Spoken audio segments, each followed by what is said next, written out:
கனேடிய பிரதமர் கனேடிய பார்லிமெண்டை கலைத்தார். தேர்தல் அறிவிக்கப்பட்டது.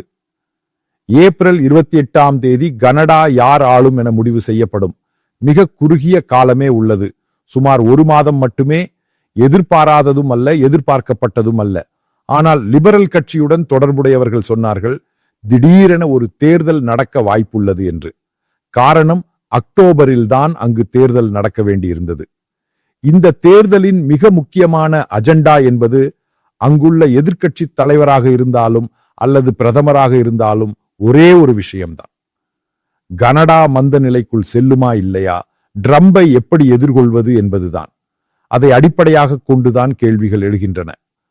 அதன் பிறகு இந்த பிரச்சார காலத்தில் ஏற்படும் மாற்றங்களால் ஒருபுறம் மந்த நிலை, மற்றொரு புறம் பொருளாதார மந்தகதி, மக்களின் வேலை இழப்பு, இந்த பிரச்சனைகள் முக்கிய பிரச்சனைகளாக உள்ளன.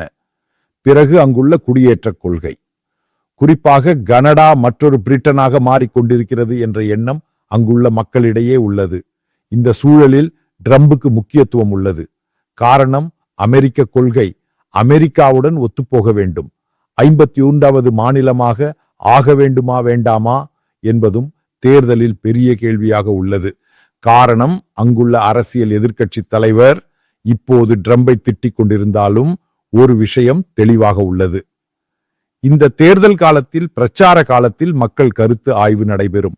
காரணம், பல கருத்து கணிப்புகளும் நிகழ்ச்சிகளும் வந்து முடிந்த போது அங்குள்ள ஊடகங்கள் அறிக்கை செய்வது அங்கு மக்கள் துன்பத்திற்கும் பேரழிவுக்கும் சென்று கொண்டிருக்கிறார்கள் என்பதுதான். இந்த சூழலில் அமெரிக்காவுடன் சேர்ந்து சென்றால் இந்த வரி பிரச்சனை இருக்காது. காரணம், அமெரிக்காவுக்கு முழுமையான பாதுகாப்பு மண்டலம் உள்ளது, மற்ற இயற்கை வளங்கள் உள்ளன. அங்குள்ள மக்களுக்கு பிரச்சனை இருக்காது.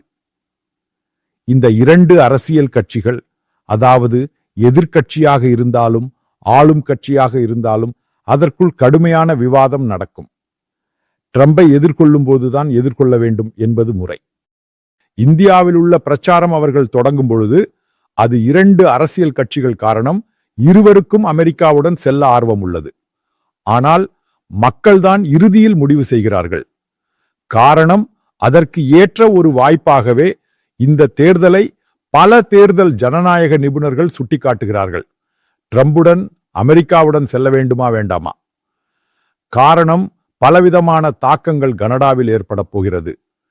கனேடிய பிரதமர் வந்த பிறகு திடீரென ஐரோப்பிய நாடுகளுக்கு செல்கிறார், உதவி கேட்கிறார், இது கேட்கிறார், அது கேட்கிறார். இவை எதுவும் திடீரென அதற்கு ஒரு தீர்வு காண முடியாது. காரணம், கனடாவின் மீது ஒரு வாள் நிற்கிறது. அதை ஆழ்ந்து குழப்பிய ஜஸ்டின் ட்ரூடோ இந்தியாவைப் போல பல நாடுகளுடனான உறவை மிக மோசமாக்கினார். அரபு நாடுகளிலிருந்து முழுமையாக மக்களை அங்கு கொண்டு வருவதும் அந்த நாட்டின் கலாச்சாரத்திற்கும் நெறிமுறைகளுக்கும் பாதிப்பு ஏற்படுத்தும் விதமாக செயல்பட்டார். மக்களுக்கும் அங்குள்ள அரசியல் கட்சிகளுக்கும், அதாவது ஆளும் லிபரல் கட்சியாக இருந்தாலும் எதிர்க்கட்சியான கன்சர்வேட்டிவ் கட்சியாக இருந்தாலும் பலவிதமான வெறுப்பு உள்ளது. இவை அனைத்தின் விளைவாக இந்த மக்கள் இந்த பல கருத்து கணிப்புகளிலும் இந்த நிகழ்வு நடக்கும், அமெரிக்காவுடன் சேர வேண்டுமா வேண்டாமா என்பது. இதற்குள் ஏற்படும் வெளியீடு என்பது தேர்தல்வாதிகள், அதாவது புதிய முறையிலான ஒரு கனடா உருவாகுமா, அது தற்போதைய முறையில் இருக்குமா, கனடா செல்லும் விதம், இந்த கேள்விகளுக்கு பொருத்தம் உள்ளது. புவியியல் அரசியல் முக்கியத்துவம் வாய்ந்தது.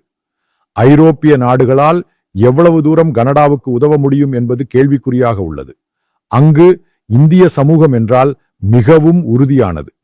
குறிப்பாக பஞ்சாபி சீக்கிய சமூகம். அவர்களின் ஆதரவுடன் ஆண்ட லிபரல் கட்சி பல கேள்விகளை எதிர்கொள்ள வேண்டியிருக்கும். அதாவது, புதிய பிரதமராக மாறுவதற்கு முன்பு கனடாவில் ஒரு அமில சோதனை நடக்கும். காரணம், இவ்வளவு கால வரலாற்றில் கனடா இப்படி ஒரு அரசியல் பிரச்சனையில் சிக்கியதில்லை.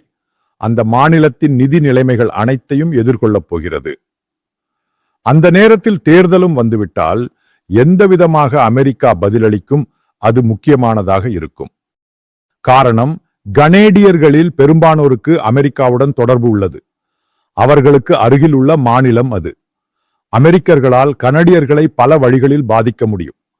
அதாவது, ட்ரம்பின் ரிபப்ளிகன் கட்சிக்கும் ட்ரம்ப் சொல்கிற அறிக்கைகளுக்கும் கனடாவில் உள்ள வாக்காளர்களை பாதிக்க முடியும்.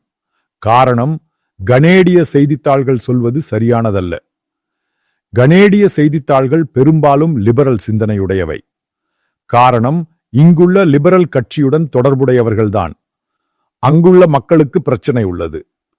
வேலைவாய்ப்பு காரணமாக ஏற்பட போகும் எதிர்காலம். அதனால் எப்படி அமெரிக்காவுடன் நிற்க வேண்டுமா வேண்டாமா? இந்த கேள்விகள் உள்ளன. ட்ரம்ப் நிர்வாகமேதான் கனடா இந்த தேர்தலில் மிக முக்கியமானது. அது மக்களுக்கு கிடைக்கும் ஒரு பெரிய விவாதமாக இருக்கும். அவர்களின் முடிவே இறுதியானது என்று சொல்லப்படுகிறது. காரணம், எந்த ஒரு காரணத்திற்காகவும் கனடாவில் உள்ள மக்கள் கனடா ஒரு மோசமான வழியில் இதன் பேரில் செல்ல வேண்டும் என்று எந்த ஆர்வமும் காட்டவில்லை. காரணம், இந்த இரண்டு நாடுகளும் ஏறக்குறைய ஒரே மாதிரியானவை. ஒன்றாக நிற்பது என்பதுதான் எனக்கு தோன்றும் எனது ஒரு கருத்து. இந்த தேர்தல் திடீரென வருவதும், விவாதங்கள் அனைத்தும் ஒரு தனித்துவமான மாற்றத்திற்கு உட்படுவதும், கட்டமைப்பு செய்வதும், முனைப்பாக்கம் ஏற்படுவதும் நடந்துவிட்டால், இந்த கன்சர்வேட்டிவ் கட்சி லிபரல் கட்சியை விட மேலாக அங்கு மக்கள் நினைத்து ட்ரம்புக்கு ஆதரவாக மாறினால், கனடாவின் சிந்தனை மாறினால் பெரிய ஆச்சரியம் ஒன்றும் சொல்ல முடியாது. காரணம், அதிலுள்ள சாத்தியம் இப்போதே இந்த தேர்தல் வந்தவுடன் மக்களுக்கு சொல்ல ஒரு மேடை கிடைத்துள்ளது. இதை அவர்கள் கருத்து கணிப்புகளில் காட்டியும் வாக்களித்தும் முடித்துவிட்டால் நிச்சயமாக கனடாவின் எதிர்காலம் பாதிக்கப்படும். இதனுடன் தொடர்புடைய வரவிருக்கும் நாட்களில் விவாதங்கள் உள்ளன. அதற்கு மிகப்பெரிய முக்கியத்துவம் உள்ளது.